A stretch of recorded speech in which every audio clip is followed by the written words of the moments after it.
California and much of the western U.S. is really dry, and we're desperate for water all the time as our population increases. We've identified a windfall bounty of water, a much larger pool of fresh water here in California, especially right here in the Central Valley, than people know about. And much of this groundwater that hasn't been accounted for is between about 1,000 and 3,000 feet. And we identified this pool of water, about 3 times more than the state thought was there, using historical oil and gas records.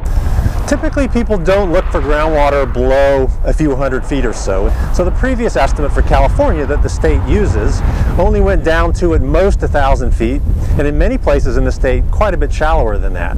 A second result that we found was a surprising amount of oil and gas activity directly into these freshwater aquifers. Companies inject volumes of water with chemicals and sand and other things in them to crack open the rock that holds the oil and gas. And it's those chemicals that could be left behind and the other things in that water that's injected that are of the concern. Another thing we do is use wells for injection. We inject wastewater back underground. How are we going to use this windfall, this bounty of water that we've identified? What safeguards will we put in place to protect it?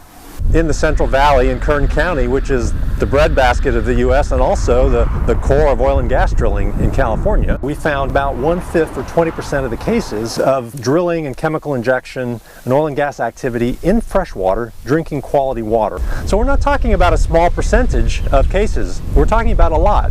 The oil and gas industry is essentially the only industry that's allowed to inject chemicals directly into drinking water. We should talk about whether that's in the best interest, especially of states like California, where water is so precious.